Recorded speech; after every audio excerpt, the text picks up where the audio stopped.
தினமலர் நேயர்களுக்கு வணக்கம். உரைகள் நிகழ்ச்சிக்கு உங்கள் அனைவரையும் அன்போடு வரவேற்கிறோம். சிவகங்கையில் தேர்தல் பிரச்சாரத்தில் ஈடுபடும் பொழுது எதிர்க்கட்சி தலைவர் அதிமுகவோட பொதுச் செயலாளர் திரு எடப்பாடி பழனிசாமி அவர்கள் பேசும்பொழுது கோவில் நகைகளை பற்றி பேசியிருக்காரு. அதாவது யாருக்கும் தெரியாமலே உருக்கி வந்து நகைகளை உருக்கிட்டாங்க வந்து திமுக அரசு. ஏன்னா வீடியோ எடுக்கணும். இது மாதிரி ஒரு கோயில் நகை இது வரைக்கும் யாருமே கை வைக்காம இருந்தது. ஆனால் திமுகவோட இந்த ஆட்சி காலத்தில் அந்த நகைகள்லாம் உருக்கப்பட்டு வந்து எங்கே போச்சுன்னே தெரியல. அது பற்றி ஒரு முழு விவரங்களே வெளியில் வரல. இதை வந்து எத்தனை வந்து கட்டியாக மாறி பேங்க்ல இருக்கு, என்ன வந்து வெளியில இருக்கு, யாருக்கிட்ட போச்சுன்றதே தெரியல. வீடியோ கவரேஜே பண்ணல அப்படின்ற ஒரு விஷயத்த வந்து சொல்றாரு. உண்மையிலேயே இந்த விஷயத்துல கோவில் நகைகள் விஷயத்துல என்ன நடந்தது அப்படின்ற ஒரு கேள்வி எழுந்திருக்கிறது. ஏன்னா அரசு தரப்புலையும் ஒரு ஒரு ஒரு விளக்கம் இருக்கிறது அப்படின்றப்ப பார்க்குறோம். இருந்தாலும் அதையும் மீறி அது வந்து முழு வெளிப்படை தன்மையோட தான் நடந்திருக்கா, இந்த திட்டம்ங்கிறதே எந்த அளவுக்கு வெற்றிகரமாக இருக்கு, இல்லை இது வந்து வெறும் ஒரு அரசியல் காரணங்களுக்காக ஒரு தேர்தல் அப்படின்ற காரணத்துக்காக எடப்பாடி பழனிசாமி அவர்கள் இதை கையில் எடுத்திருக்கிறாரா, இல்லை உண்மையிலேயே மக்கள் காணிக்கையாக கொடுத்த அந்த தங்கம் அப்படிங்கிறது முறையாகத்தான் பயன்படுத்தப்படுகிறதா அப்படின்ற ஒரு கேள்வி எழுப்ப வேண்டி இருக்கிறது. அதை பத்தி தான் இன்னைக்கு நம்ம பேச இருக்கோம். நம்மோடு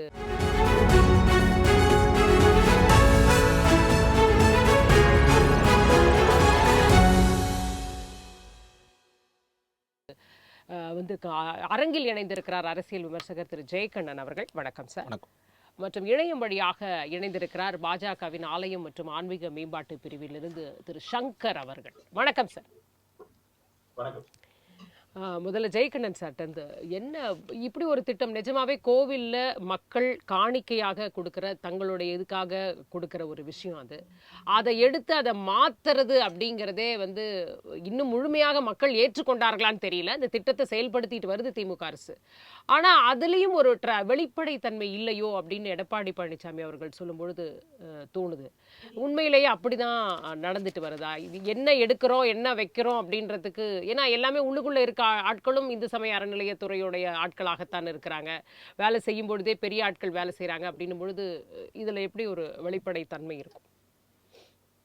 கடந்த 5 ஆண்டுகளாக இந்து சமய அறநிலைத்துறையில் அண்ணன் சேகர்பாபு அவர்கள் மிகச்சிறந்த ஒரு, அதாவது கோயில்களுக்கான அந்த வளர்ச்சி நிதியாகவும், குறிப்பாக அந்த கோயில்கள், அது இன்னும் சொல்ல போனால் கவனிக்கப்படாத கோயில்களுக்கு எந்த வகையிலாவது அந்த உரிய பூஜைகள் நடைபெறும் வண்ணம் பெரிய கோயில்களோடு இணைத்து அந்த கோயில்களையும் மிகச்சிறப்பாக நடத்தி கொண்டிருக்கக்கூடிய சூழ்நிலை அண்ணன் எடப்பாடியார் அவர்கள் சொல்லியிருக்கிற அந்த கருத்து என்பது உள்நோக்கம் கொண்டது.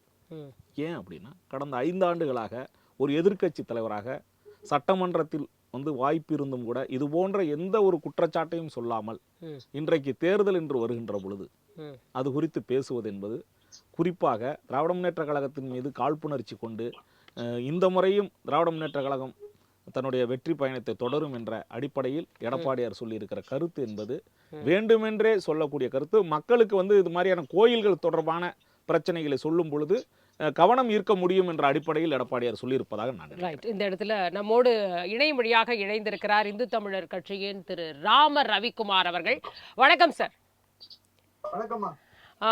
ரவிக்குமார் சார், அதாவது எடப்பாடி பழனிசாமி அவர்கள் கோவில் நகைகளை பத்தி சொல்லியிருக்காரு. அதாவது எவ்வளவு உருக்கி இருக்காங்க, என்ன செஞ்சிருக்காங்கன்னே தெரியல, எவ்வளவு ஆட்டையை போட்டிருக்காங்கன்னே தெரியல அப்படின்ற ஒரு விஷயத்த சொல்றாரு.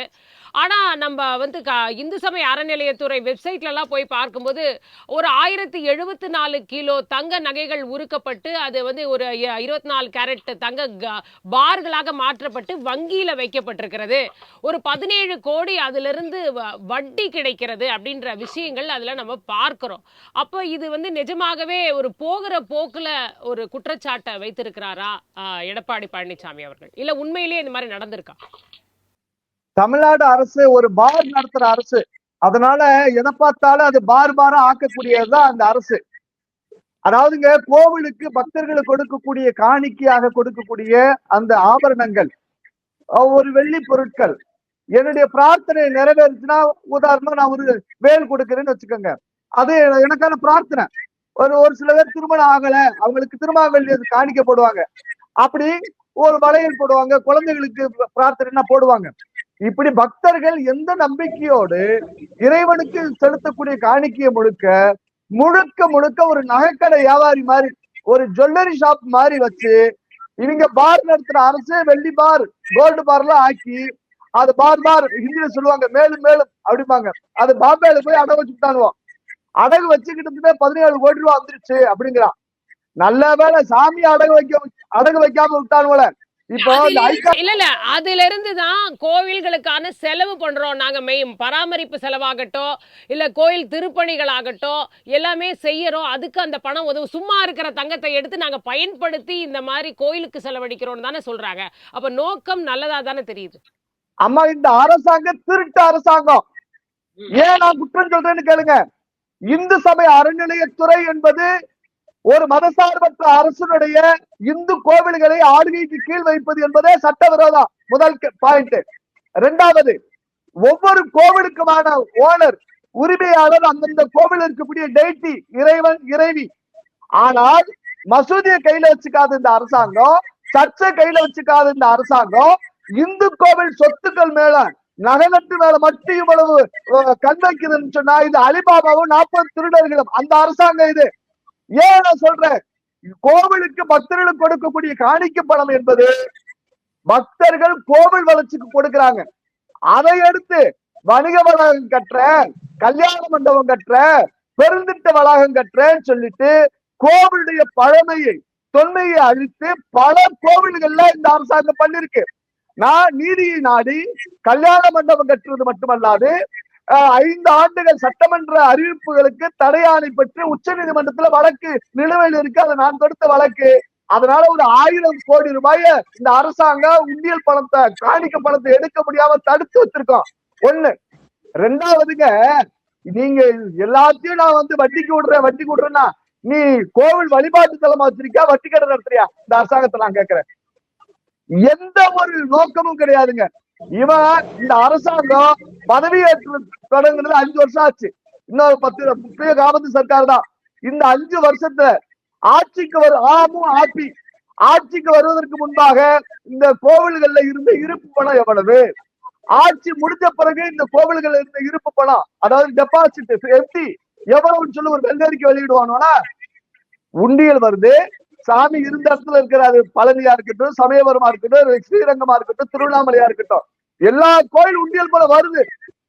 ஆனால் அந்த வரக்கூடிய பணத்தை ஒரு வெளிப்படைத்தன்மையா கோவிலுக்கு இவங்க என்ன நினைச்சுக்கிறாங்கன்னா, ஏதோ கோவிலில் இருக்கக்கூடிய சாமி எல்லாம் ஏழை, அவருக்கு ஒருவேளை வழி இல்லைன்னு நினைக்கிறாங்க.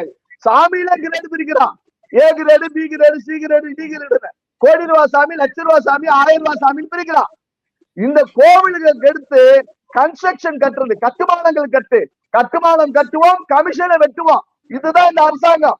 இவன் உடஞ்சு போன கோயில், பாடஞ்சு போன கோயில எத்தனை கோயில கட்டிருக்கான்? நான் வெளிப்படையா கேட்கிறேன். நான் ஒரு கோயிலுக்கு உபயோகாரன். நான் ஒரு 15 லட்சம் ரூபாய்க்கு கோயில் கட்டி கொடுக்கணும். என் என்ன எழுதி வைத்திருக்கேன் தெரியுமா? நீ கட்டி கொடுக்கறதுனால எந்த விதமான முன்னுரிமையும் பெறக்கூடாது என்று எழுதி வைத்திருக்கா. நான் எழுதி கொடுக்குறேன். ஆனா கோவில் நாளை கட்டி கும்பாபிஷேகம் வச்சுக்கோங்க. இந்த கோவில் கும்பாபிஷேகம் முத்துவேல் கருணாநிதி, ஸ்டாலின், சேகர் பாபு, அப்புறம் அந்தந்த ஊர்ல இருக்க அதிகாரி, இவனோட பேரை அப்படியே கல்வெட்டுல பதிக்கணும். ஏண்டா ஒத்த ரூபாய் காசு கொடுக்காத மொத்த பயிலுக்கும் ஏண்டா கல்வெட்டு வைக்கிறீங்க? இது சட்டவிரோதம் இல்லையா? இந்த இருப்பு பணம் இவ்வளவு கோடி கோடியா எடுத்து பாலம் கட்டுறேன், அதை கட்டுறேன், இது கட்டுறேன்னு சொல்றீங்கல்ல, இந்த உடஞ்சு போன கோவிலை கட்டுறதுக்கு ஏதாவது நீ பண்ணிருக்கியா? ஆனா பண்ணாது இந்த அரசாங்கம். திராவிட மாடல் அரசு, எங்க அப்பா அலிபாபா 40 திருடர் அரசு. அரசாங்கத்துடைய காசு எங்க கொடுக்கும்? மசூதி உடஞ்சு வச்சுனா 10 கோடி, சர்ச்சு உடஞ்சு வச்சுனா 15 கோடி. எல்லாம் திராவிட மாடல் சர்க்கார். ஆனா ஏன் கோயில் இல்ல ரவிக்குமார் சார் பல பாழடைந்த கோவில்களை கூட நாங்க ஒருவேளை பூஜை நடத்துறோம், அங்க அர்ச்சகருக்கு பணம் கொடுக்கறோம், அங்க எண்ணெய் கூட காசு இல்ல, அதுக்கெல்லாம் நாங்க நிறைய கோயில அந்த மாதிரி எடுத்து இப்ப எத்தனை கோயில்ல நடக்காம இருந்தது தெரியுமா 2021ல? இப்ப நிறைய கோயில்களை நாங்க அதுல செயல்படுத்தி இருக்கோம்னு சொல்றாங்க. ஒரு கால பூசை திட்ட கோவிலுக்கு சாமிக்கு எவ்வளவு இந்த அரசாங்கம் கொடுக்குது தெரியுமா? காசு 50 ரூபாய் ஒரு நாளைக்கு பெர் டே. சாமிக்கு எவ்வளவு? 50 ரூபாய். அதுல எண்ணெய் வாங்கணும், திரி வாங்கணும், சோறுக்கு அவருக்கு நைவேத்தியத்துக்கு அரிசி வாங்கணும், விறகு வாங்கணும்.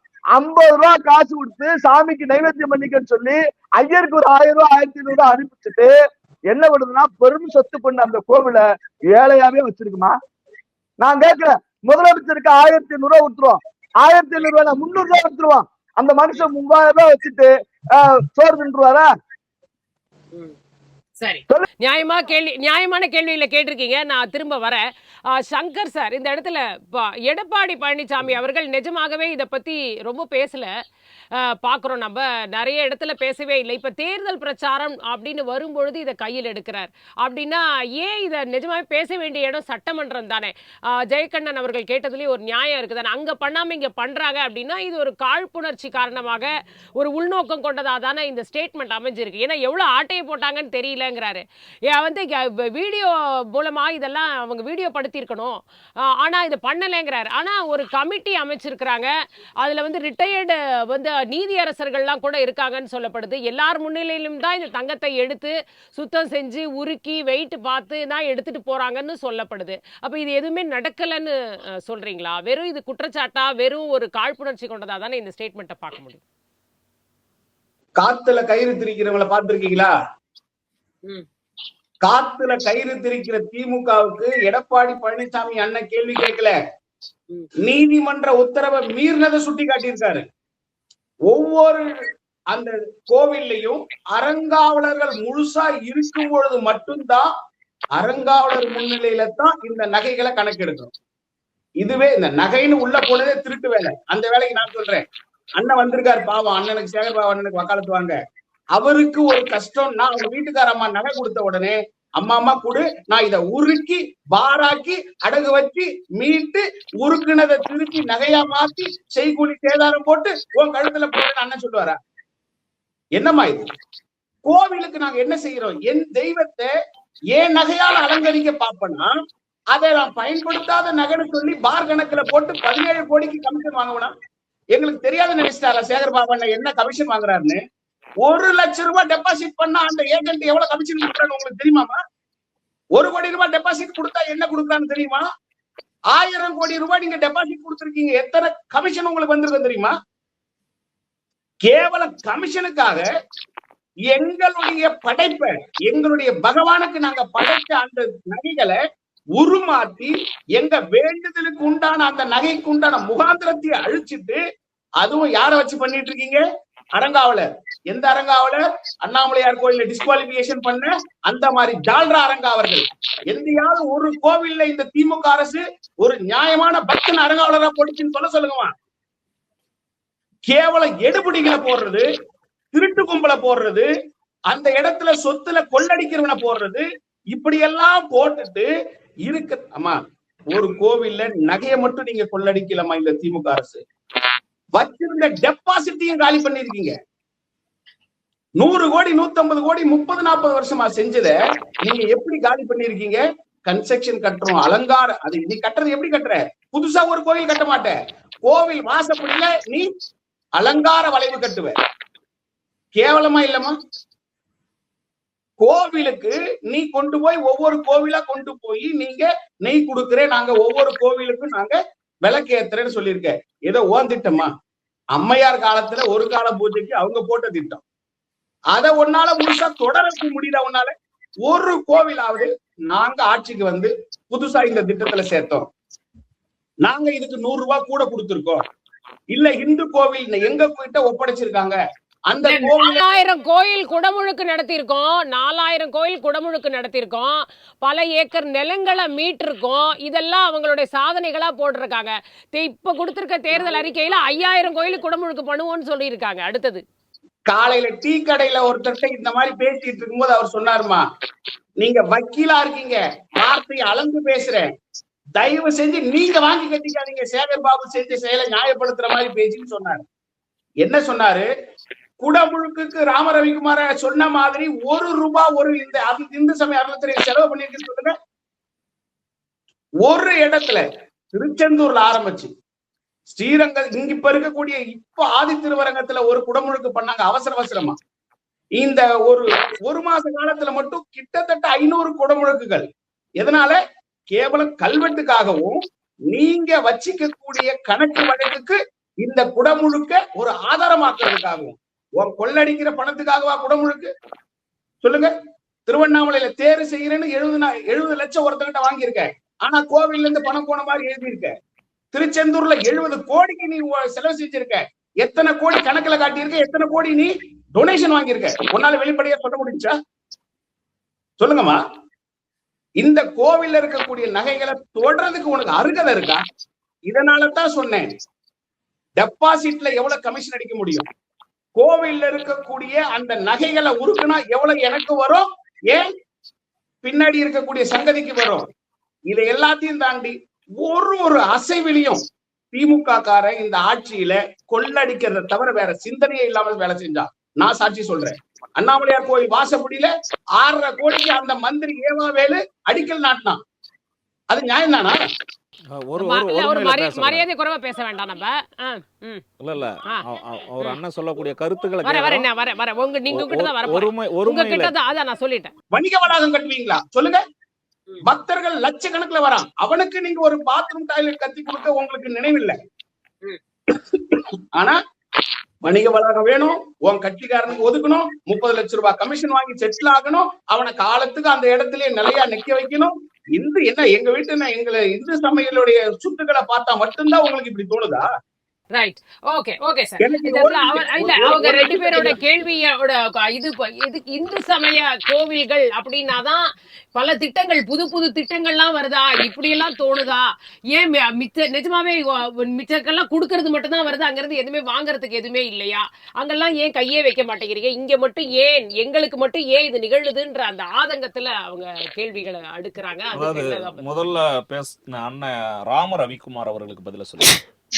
அண்ணன் ராம ரவிக்குமார் அங்க திருப்பரங்குன்றத்தில் ஒரு முக்கியமான, அதாவது இல்லாத ஒன்றை புதிதாக சொல்லி எவ்வளவு பெரிய பிரச்சனையை கிளப்பியவர் என்று நாடறிந்த விஷயம்.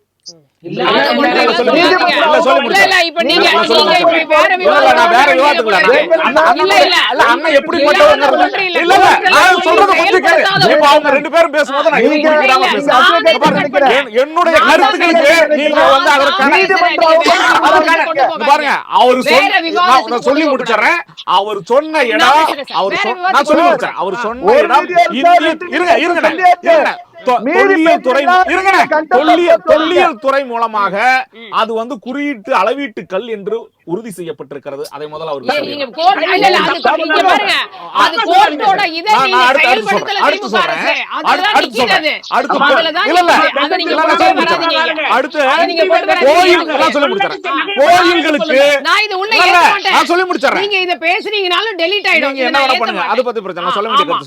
கோயில்களுக்கு என்று வரும்போது A grade, B grade, C grade என்று பிரிக்கிறார்கள் என்று அண்ணன் சொல்லுகிறாரு ராம ரவிக்குமார் அவர்கள். ராம ரவிக்குமாரை எந்த கிரேடில் வைத்திருக்கிறார்கள் பாரதிய ஜனதா கட்சியினர்? இந்து முன்னணி எந்த கிரேடில் வைத்திருக்கிறார்கள்? நான் சொல்றேன், ஒரு செய்தியை சொல்றேன், நான் சொல்றேன் அந்த கிரேடு. அதான் சொல்றேன், நீ எந்த 4 வர்ணத்தின் அடிப்படையில் மக்களை பிரித்து அங்க கோயில்களுக்கு விடாமல் செய்தாயோ அந்த அடிப்படையில் தான் இந்து சமயம் வந்துட்டீங்க பாத்தீங்களா? புரியுதா? அந்த திமுகவோட ஸ்ட்ராட்டஜி ஒரே ஒரு செய்தி நீங்க முடிச்சுங்க. கோவிலை பத்தி பேசினா நீங்க ஒரே ஒரு செய்தி, இதுதான் உங்களுக்கு. அண்ணன் ராம ரவிக்குமார் இருக்கட்டும், அண்ணன் சங்கர் அவர்களா இருக்கட்டும், இந்து என்ற அடிப்படையில் பேசுகிறார்களே, எந்த இந்தை குறிப்பிடுகிறார்கள்? நீங்கள் சொல்லுவது சூத்திர இந்தையா, வைசியரையா, சத்திரியரையா? நான் கேட்பது என்ன, உங்களுக்கு இந்துக்கள் நான் சொல்லி முடிச்சறேன். இந்துக்கள் என்ற பெயர் நான் சொல்லி முடிச்சறேன். இந்துக்கள் என்ற அடிப்படையில் நீங்கள் பேசுகின்ற அந்த கருத்துக்களை கோயில்களில் உள்ள நகைகளை திருடுகின்ற சமூகம் எந்த சமூகம்? அந்த கோயில்களில் இறைவனை வேண்டுகிறார் என்று சொல்லிக் கொண்டு நகைகளை கொள்ளையடிக்கின்ற எந்த சமூகம்? அடுத்து நான் சொல்லிடுறேன். இன்னொன்னு நீங்க கேக்குறீங்களே, நகைகளை குறிக்கல, நான் சொல்லக்கூடிய பதில நீங்க முதல்ல காட்டுங்க. அதாவது ஆனா உங்களை முழுமையான பேச விட்டுருக்கேன், என்ன பேச விடணும், கருத்துக்கு கருத்தா பேசணும். அவர்களுடைய கருத்துக்களுக்கு நான் பதில் சொல்லிட்டு இருக்கேன், எனக்கான நேரத்தை கொடுக்கணும். முடிங்க, பேசுங்க. அவர்கள் சொல்லுகின்ற அந்த செய்தியை நான் பேசுகின்ற போது அவங்களால உடனடியே பொறுக்க முடியாம பேசுறாங்க. நான் அவ்வளவு கேட்டிருக்கிறேன். அமைச்சர்களையும் மற்ற எல்லாரையும் அவர் ஒருமையில குறிப்பிடும் போது நான் பொறுமையா இருந்தேன். ஒரு செய்தி சொல்லுறேன். அதாவது பாருங்க, இங்க பேச உணர்வுபூர்வமா பேசுறதுக்காக சொல்லவில்லை. இந்த இந்து ஒரே நிமிஷம் கொஞ்சம் இருங்க.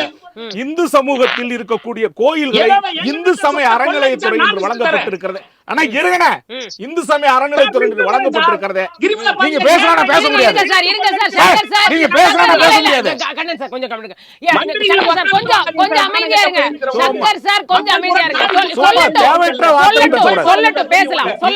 இந்து சமய அறநிலைத்துறை என்ற பெயரில் இருந்த அந்த துறையையும் சேர்த்துதான் முதலமைச்சராக இருந்தவர் எடப்பாடி அவர். அன்றைக்கு இவர்கள் சொல்லுகின்ற கருத்துக்களை ஏற்றுக்கொண்டு இந்து சமய அறநிலையத்துல ராமரவி சங்கர் கிட்டே கொடுத்துருவாங்களா? பாருங்க, நீங்க சொல்லக்கூடியது சட்டவிரோதன் ராமரவிக்குமார் போற போக்கில் அடிச்சு விட்டு போறாரு. அப்படி கிடையாது. இந்து சமய அறநிலைத்துறை என்பதை அரசியலமைப்பு சட்டத்தின் கீழ், ஏனென்று சொன்னால் நீங்கள் சிறுபான்மையினத்திற்கு ஒரு கிறிஸ்தவர்களுக்கோ முஸ்லிம்களுக்கோ வழங்கப்பட்டிருக்கிற உரிமைகள் வேறு. இந்துக்கள் என்று வருகின்ற போது அரசின் அடிப்படையில் தான் கோயில்கள் வர வைக்கப்பட்டிருக்கிறது. அந்த அடிப்படையில் தான் நிர்வகிக்கப்படுகிறது என்றது உண்மை. என்ன சொல்லி முடிச்சேன்.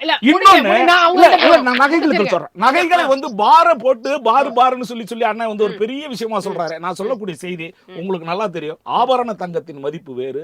உங்களுக்கு நேரடியா கோல்டு காயின் வாங்கும்போது ஒரு மதிப்பு, அது கோல்டு தனியா பார்னு வைக்கும் போது அதற்கான நான் என்ன சொல்றேன், இந்த அரசு நீங்கள் எடுத்திருக்கிற, நீங்கள் இவ்வளவு பேசுறீங்களே, உங்கள்ட்ட தானே மத்திய அரசு, நீங்கள் ஆதரவு கொடுக்கக்கூடிய மத்திய அரசு இருக்கிறது. கோயில்கள் மீது ஒரு விசாரணை கமிஷனை போட்டு நீங்க அவ்வளவுதான். ரவிக்குமார் சார் அவர் பல கேள்விகளை உங்களை நோக்கி எழுப்பியிருக்காரு. முதல்ல நீங்க அதுக்கு பதில் சொல்லுங்க. எங்க அண்ணன் ஜெயக்கண்ணன் ரொம்ப நல்ல மனிதர். அவர் தினசரி முரசொலி பதிக்கிறதுனால என்ன அது வேற. நீங்க பதில சொல்லுங்க.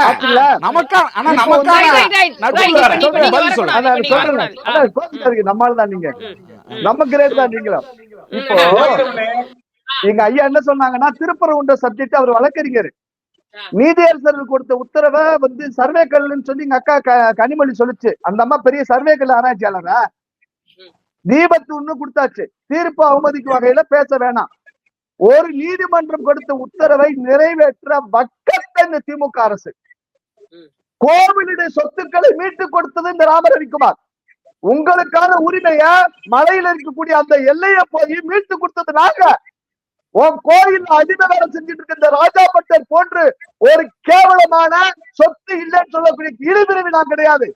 நியாயமா நீங்க எனக்கு நன்றி சொல்லணும். இந்த அரசாங்கம் ஒரு மானகட்ட ஈனங்கட்ட சிறுபான்மை மக்களுடைய வாக்குகளை பெற வேண்டும் என்பதற்கான இந்த அரசு திருப்பரங்குன்ற விஷயத்துல முஸ்லிம்கள் மனசு நோவு. கோர்ட்ல ஆர்குமெண்ட்ல இருந்தாங்க, தீபம் ஏத்தலாம், ஆனா மலையில மசூதி இருக்குன்னு நினைச்சுக்கங்க. அட மானகட்ட அரசு, முருகன் மலை முந்தியதா சிக்கந்தர் முந்தியவனான்னு யோசிக்க வேணாம். சொத்து கோவில் சொத்தை மீட்டு கொடுக்கிறதுக்கு ஒரு எளிய வழக்கு போட்டு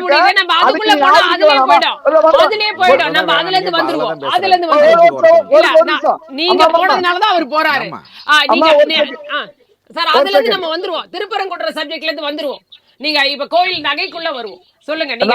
அதாவது அவர் என்ன சொல்றாருன்னா, ஏன் கோவில் நகையை எடுத்து நியாயமா பண்ணிருக்கிறாங்க, அதை தாண்டி ஏன் ஒரு விசாரணை கமிஷன் அமைச்சு ஏன் இதெல்லாம் கொஸ்டின் பண்ணல, ஏன் வெறும் வாய் வார்த்தையா குற்றச்சாட்டை மட்டும் சொல்லிக்கிட்டே இருக்கீங்களே, நீங்க வெறும் கேஸ போடுறீங்க சொல்றீங்களே தவிர முறையான ஆதாரங்கள் இல்ல, அதனாலதான் இன்னி வரைக்கும் ஒரு பெரிய தீர்ப்பு.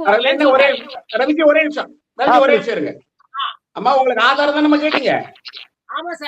மாணிக்கவேலு மண்டல தணிக்கையாளர், உங்களுக்கு நான் அனுப்புறேன், நீங்க இதை டெலிகால் பண்ணும்போது சைட்ல போடணும், சொல்லிவிட்டேன். மாணிக்கவேலு மண்டல தணிக்கையாளர், இந்து சமய அறநிலையத்துறை பெருநர் ஆணையர், தேதி 15/4/2013. திமுக 2011 ஆட்சி விட்டு போனதுக்கு அப்புறம் நடந்த ஆடிட்டு திருவண்ணாமலை கோயில்ல, அண்ணாமலையார் கோவில்ல எத்தனை பவுன் நகையை திருடி இருக்காங்கன்னு பாருங்க. 1202 கிராம திருடி இருக்கு, குறைஞ்சிருக்கு. ரெண்டாவது, அதுல இருக்கக்கூடிய வைரம் வைடூரியம் 33 லட்சத்துக்கு காணாம போயிருக்கு. கிட்டத்தட்ட ஆடிட் ரிப்போர்ட் ஆதாரத்தோட திமுக ஆட்சி என்ன பண்ணுச்சு, அததான் இவர் கேக்குறாரு. அப்ப திருடுற சமூகம் எந்த சமூகம், அப்ப அந்த சமூகத்தெல்லாம் யாராவது கேட்பீங்களா? கேட்க மாட்டாங்களே. வந்து அவங்க திருடுனாங்கன்றத சேகர் பாபு ஒத்துப்பீங்களான்னு எந்த கேட்கிறேன். சமூகம்? செய்திகள் வருது. அண்ணன் சொன்னானா அந்த சமூகத்தை நான் கேட்கிறேன். சேகர் பாபு எந்த சமூகம்? அந்த சமூகத்தை சொல்லுங்க. என்னால நிர்வகிக்க முடியாத இந்து சமய அறநிலைத்துறையை எந்த சமூகம் நல்லா நிர்வகிக்குமோ அந்த சமூகத்திட்ட ஒப்படைச்சிடுறேன். எங்களுக்கு திருப்பரங்குன்றத்தை வாங்கி கொடுத்த ராமரவிக்குமார் இன்றையிலிருந்து இந்து சமய அறநிலைத்துறைக்கு தனி அதிகாரியாக திராவிட முன்னேற்ற கழகத்தின் ஊழலை ஒட்டுமொத்தத்தையும் ஆதாரத்தோடு நீதிமன்றத்தில் சமர்ப்பிக்க திமுக அரசு ஒத்துக்குது. தைரியம் இருக்கா? ஆட்சிக்கு வரும்போது தைரியம் பார்க்கலாம். இருக்கா? நீங்க ஆட்சிக்கு வரும்போது பார்க்கலாம். நீங்க என்றைக்கு கூட பாரதிய கூட ஜனதா கட்சி வருதோ அன்னைக்கு ராமரவிக்குமார தனி கூட அதிகாரியா கூட போடலாம். கூட பேசுறீங்க. அம்மா சந்திரகாந்த் பெர்மிஷன். அம்மா ஒரு 2 செய்தியை பதிவு பண்ணிக்கிறேம்மா. இந்த திருப்பரங்குன்ற வழக்குக்கு எவ்வளவு கோடி செலவழிச்சாங்கிறது ஆடிட் ரிப்போர்ட்ல வரும். அதை நாங்க கேள்வி எழுப்புவோம். 1. 2வதுங்க, இப்ப இந்த கோவிலுக்கு 4000 கோயில் கும்பாபிஷேகம் பண்ண ஐயா சொன்னாங்க. இப்ப 5000 கோயில் கும்பாபிஷேகம் பண்ண போறேன்னு ஸ்டாலின் சொல்லி இருக்கிறார். இந்த 4000 கோவில் உபயதாரர்களால் நடத்தப்பட்டதா கும்பாபிஷேகம், அரசாங்கத்தால் நடத்தப்பட்டதாங்கிறது முதல் கேள்வி. 2வது, நம்ம அண்ணாதுரைன்னு நம்ம ஐயா முன்னாள் முதலமைச்சர் இருந்தாங்க. அவங்களுக்கு நினைவு நாளுக்கு தெவச சோறு போட்டுச்சு நம்ம இந்து கோயில்ல மட்டும்தான். என்ன சோறு? தெவச சோறு நினைவு நாள். வாழ்க்கையில கோயிலுக்கு போகாத மனுஷன், உண்டியல் காசு போடாத மனுஷன், தமிழ்நாட்டுல ஓமந்தரார் உத்தமர் தொடங்கி குமாரசாமி ராஜா தொடங்கி பக்தவத்சலார் தொடங்கி எவ்வளவு முதலமைச்சர் இருக்கிறாங்க. நாயன்மார்கள் ஆழ்வாருடைய தினங்களுக்கு சோறுபடாத அரசாங்கம் அண்ணாதுரைக்கு சோறு போட்டுச்சு. இது எந்த வகையில நியாயம்? 1. இன்னைக்கு நான் சொல்றேன், கரூர்ல போட்டியிடக்கூடிய திமுக வேட்பாளர் ஆசி எம் தியாகராஜன், அவர் திமுகவுடைய வேட்பாளர். இவரு கரூர்ல இருக்கக்கூடிய வெண்ணமலை அருள்மிகு வெங்கட்ரமண சாமி கோவிலுடைய திருக்கோவில் அரங்காவலன் ஜனவரி மாசம் 21ஆம் தேதி நியமனம் பண்ணப்பட்டார். இந்த அரங்காவலன் நியமனத்தின் போது ஒரு காலம் வருங்க, இவர் அரசியல் கட்சியை சார்ந்தவரா அப்படின்னு ஒரு காலம் இருக்கும். அதுல இல்லைன்னு சொல்லி பொய்யான ஆவணத்தை கொடுத்து அரங்காவலனாக இன்று வரை இருக்கக்கூடிய அந்த மனிதர் எப்படி தேர்தலில் போட்டியிட முடியும்? நான் நீதிமன்றத்தில் வழக்கு தொடுக்க போறேன். ஒரு அரங்காவலர் இருப்பவர் கட்சி சார்ந்தவர் கிடையாது. நியாயமா அந்த மனுஷன் ரிசைன் பண்ணி இருக்கணும், இல்லைன்னா டிஸ்குவாலிஃபை பண்ணணும். அவனை தகுதியை இழப்பு செய்யணும் இந்த அரசு. இந்த இந்து சமய அறநிலையத்துறை, சேகர் பாபு, கமிஷனர் மாணிவாசகம் சொல்லக்கூடிய ஐஏஎஸ் இருக்கக்கூடிய mister PN Sridhar commissioner IAS என்ன செய்யறாங்க? இது சட்டத்தின்படியான கேள்வி. இதுக்கு பதில் சொல்லணும். இந்த அரசாங்கம் வந்த பிறகு நாங்க இத்தனை கோவிலுக்கு நாங்க அனைத்து சாதி அர்ச்சகர் நியமனம் பண்ணிட்டோம்னு சொல்றீங்களே, எத்தனை அனைத்து சாதி அர்ச்சகர் சேகர் பாபு விபூதி வாங்கி இருக்கிறார்? எத்தனை அனைத்து சாதி அர்ச்சகர்கள் வச்சு இந்த கோவில் கும்பாபிஷேகம் பண்ணி இருக்கீங்க? பூரா பெரியாருடைய நெஞ்சில தச்ச முல்லை எடுக்கிறோம்னு சொல்லிட்டு நீங்கள் மீண்டும் மீண்டும் செய்வது அனைத்து கோவில்களையும் தமிழ் வழிபாடுன்னு சொன்னீங்க. மசூதியில உங்களால் சொல்ல முடியுமா தமிழ் வழிபாடு நான் ஆதரிக்கிறேன்? ஏன்னா தமிழ் வழிபாடு இருக்கு. உங்களுடைய அரசியல் பிழைப்பு நாடகத்திற்கு இந்து கோவில்களை நீங்கள் வழிபாட்டு தலங்களை அரசியல் தலமா மாத்துறதா இருக்கிற மிஸ்டர் ஸ்டாலின் 4000 பேர் கும்பாபிஷேகம் வச்சாருலமா, சர்ச்சுக்கு போய் இயேசு சாமிக்கு ஸ்தோத்திரம் சொல்ற ஸ்டாலின், அல்லா கோயில போய் புல்லா போட்டுட்டு நோம்பு கட்டி குடிக்கிற ஸ்டாலின் ஒத்தா கோயில் கும்பாபிஷேகத்துக்கு வந்தாரா? முருகன் கோயில் மாநாடு நடத்தின முத்தமிழ் முருகன் மாநாடு கணக்கு வழக்கு வர்றாரு இல்லையா சார்? அமைச்சர் தான் ஒரு இடம் தவறாம கலந்துக்கிறாரு, எல்லா பங்கன்லயும் இருக்காரு, முருகனுக்கு ஒரு விழா எடுக்கிறாங்க, எல்லாமே நடக்குது. ஆழ்வாராக செயல்படுகிற அண்ணன் சேகர்பாபுவை பாராட்டுறதுக்கு மனசு இல்லையே மேடம்? ஒரு முதலமைச்சர் அனைத்து வந்து ஏத்துக்கணுமா இல்லையா? உங்களுக்கு பெரியாருடைய பேர் என்ன ஒன்னா எடுத்துக்கோ. அல்லா சாமி இல்லைன்னு சொல்லு, குள்ளாப்படாத. இயேசு சாமி இல்லைன்னு சொல்லாது, ஸ்தோத்திரம் செய்யாத. அவன் ஸ்தோத்திரம் சொல்றானா தோத்துருவோன்னு சொல்றானா தெரிய மாட்டேங்குது பாதிரியாரு. ஆனா நம்ம கோயில வச்சு விபதி வச்சு அங்க தொடர்பு அரிக்குது முந்தாள் ஆளு. ஒரு தஞ்சாவூர் வேட்பாளர் செருப்பு போட்டு கோயில நிக்கிறாரு. என்ன தேர்தல் வந்துச்சுன்னா திருட்டு விளையாட போடுவீங்க, நாங்களும் இந்து தாம்பீங்க, வேல் தூக்குவீங்க. முழுக்க முழுக்க பம்மாத்து பொய்யும் புரட்டு புனைவு. நீங்கள் பொய்யில பிறந்து பொய்யில வளர்ந்த பொய்யர்கள். நீங்க சரி. சங்கர் சார், அதாவது இந்த விஷயத்த மக்கள் ஒரு இதாவே பார்க்கல அப்படின்னு தோணுதோ? இப்ப தேர்தல் நேரத்துல இவங்க நாங்க இந்துக்களுக்கு ஆதரவா தான் இருக்கோம், இந்துக்கள் நாங்களும் கோயிலுக்கு செய்யறோம் அப்படின்ற அவர்களுடைய கருத்தை ஏற்றுக்கொள்கின்ற அளவுக்கு அவங்க இது தவறு செய்கிறார்கள். கோயில் நகை இது பாருங்க ஒண்ணுமே கிடைக்கல, அழிந்து போகுதா கோயில் நகைகள்ன்ற அந்த கேள்விக்கு மக்கள் மதிப்பளிக்கலையோ? அப்படிதான் இதுவரைக்கும் அந்த தேர்தல் முடிவுகள் அந்த மாதிரிதான் காட்டிட்டு இருக்கோம் இந்த மாதிரி விஷயங்களை. அப்படிதான் திமுக வரல, இந்த முடிவு வரல. இதுக்கு முன்னாடில இருந்து நான் சொல்றேன், வரிசையாக நடக்கக்கூடிய தேர்தல் வச்சு சொல்றேன். மக்கள் என்ன கேட்டாங்கன்னு நான் சொல்லிடுறேன். ஆமா, கோவில் சொத்துக்களை நீங்க நகைய அசையா சொத்துக்களை மெயின்டைன் பண்ணணும்னா செக்ஷன் 29 லெட்ஜர் மெயின்டைன் பண்ணணும். அந்த 29 லெட்ஜர்ல அண்ணனை மனசாட்சி கைய தொட்டு சொல்ல சொல்லுங்க, ஒரு கோவில் லெட்ஜரையாவது தகவல் அறியும் உரிமை சட்டத்துல இந்த கடந்த 5 ஆண்டுல வெளியிட்டிருக்கீங்களா? குடுக்க துணிவு வந்திருக்கா? வரல. நான் கேட்டிருக்கேன், கிடைக்கல. ரெண்டாவது, ஆண்டறிக்கை செக்ஷன் 30ல ஒவ்வொரு வருஷமும் நீங்க வெரிஃபிகேஷன் பார்க்கணும். அட்லீஸ்ட் அந்த வெரிஃபிகேஷன் எதுக்காகன்னா, போன வருஷம் வச்ச நகை இந்த வருஷம் இருக்கான்னு நான் பார்க்கணும். அந்த நகையாவது நீங்க உருக்குனதெல்லாம் கூட நாங்க ஏத்துக்கிறோம், ஒழிச்சு போச்சு, இருக்கிறதுக்காவது கணக்கு கட்டினீங்களா? மக்கள் மத்தியில வச்சீங்களா? உங்கூட்டு சொத்து இல்லையே, உங்க பரம்பரை சொத்து இல்லையே, கோவில் பக்தர்கள் சொத்து தானே.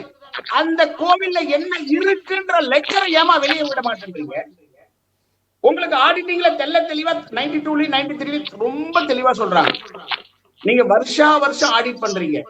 அந்த ஆடிட் ரிப்போர்ட்டை ஒரு நாளாவது வெளியே விட்டு அந்த கோவில் வாசப்படியிலயோ நோட்டீஸ் போர்ட்லயோ ஒட்டுறீங்களா? இப்போ இந்த எலெக்ஷன்ல நீங்க ஒட்டுங்க.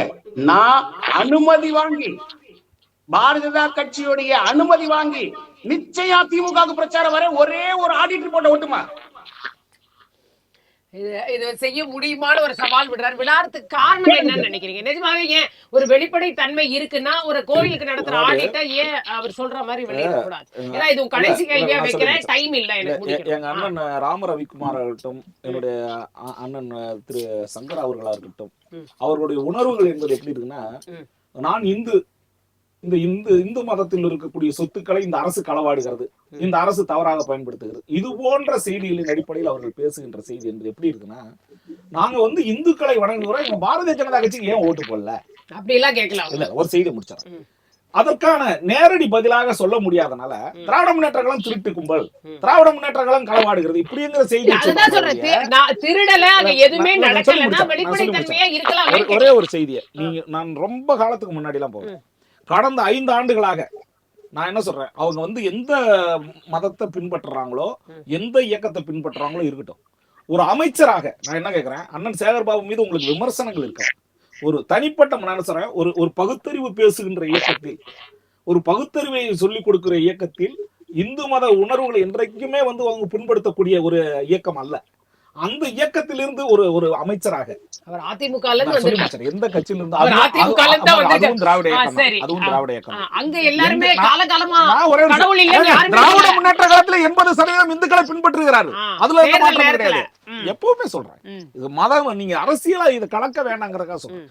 ஒரு கோயில்களாக இருக்கட்டும், ஒரு உணர்வுபூர்வமாக, ஒரு அர்ப்பணிப்பு உணர்வோடு, ஒரு நாயன்மாராக, ஒரு ஆழ்வாராக செயல்படக்கூடிய அண்ணன் சேகர் பாபு என்னைக்காவது ராம ரவிக்குமார் சங்கர் அவர்களை பாராட்டி இருக்கிறார்களா? நான் சொல்ற அரசியல் கடந்து பேசுவோம். அண்ணன்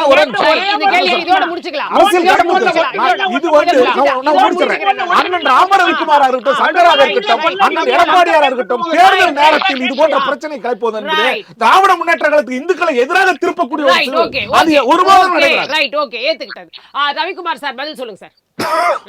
மேடம், இந்த திராவிட மாடல் அரசாங்கத்துல இப்படியே நீடிச்சு போச்சுன்னா எதிர்காலத்துல உள்ள இருக்கக்கூடிய 63 நாயன்மாரையும் மறைச்சிட்டு முதல் நாயன்மார் ஈவேரா, 2வது நாயன்மார் அண்ணாதுரை, 3வது நாயன்மார் கருணாநிதி, 4வது நாயன்மார் துரைமுருகன், 5வது நாயன்மார் சேகர் பாபு, இந்த திராவிட சுமதி, இந்த திராவிட ஜாதக கும்பலை எல்லாம் ஃபர்ஸ்ட் ரோல வச்சுட்டு இதுதான் திராவிட மாடல் நாயன்மார்கள் வச்சுக்கணும்.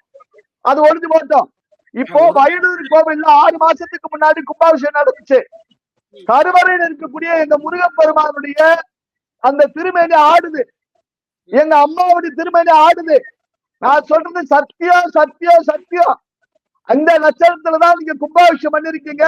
உடனடியா அந்த கருவறையில் இருக்கக்கூடிய தெய்வத்தை ஒழுங்கா அது கும்பாபிஷேகத்துக்கும் போது மருந்து சாத்தக்கூடியது நடக்கல. இது ஒரு செய்தி. இரண்டாவது, நாங்க இவ்வளவு சொத்தை மீட்டுட்டோம்னு எங்க அண்ணன் பெருமை பிச்சுக்கிறார். அவர் முதலில் அவர் தட்டிக்கிறார். திரு சேகர் பாபு அவர்கள் இது முடிஞ்சு வச்சு அடுத்த அமைச்சர் வந்துருவாங்க, அடுத்த அரசு வந்துடும். 15 வருஷமா ஒரு நபர் போராடிட்டு இருக்கிறார். நுங்கம்பாக்கம் கமிஷனர் ஆபீஸுக்கு பக்கத்தில் இருக்கக்கூடிய அகஸ்தீஸ்வர பிரசன்ன வெங்கடேச பெருமாள் திருக்கோவில், அந்த கோவில்ல பல்லாயிரக்கணக்கான கோடி சொத்தை அமல்ராஜ் என்கிற ஒரு கிறிஸ்தவ நண்பர், என்னுடைய சகோதரர், தொடர்ந்து ஆவணங்களோடு போராடிட்டு இருக்கிறார். நான் கன்னியாகுமரியில மீட்டேன், திருச்சியில மீட்டேன், ஆண்டிவட்டியில கேட்டாங்க, கட்டமலூர்ல கேட்டாங்கன்னு சொல்றீங்க. ஆபீஸ் பக்கத்தில் இருக்கக்கூடிய பல்லாயிரக்கணக்கான கோடி ரூபாய் சொத்துக்களை இந்த அரசாங்கம் மீட்டால் நாடும் திமுக ஆதரவா பிரச்சாரம் பண்றேன். மீட்கலையே. பக்கத்து போன அரசு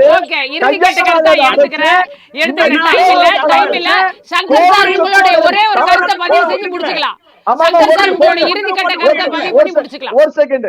இப்போ நாங்க மீட்டுட்டோம் சொல்றீங்களா? இந்த ஆக்கிரமிப்பு செய்வதற்கு உடந்தையாக இருந்த அதிகாரிகள் மீது இந்த துறை என்ன நடவடிக்கை எடுத்தது சொல்லுங்க. அரசை திருடலாமா? ஆலயத்தை அழிக்கலாமா? சாமியை திருடலாமா? நகையை அழிக்கலாமா? சொல்லுங்க.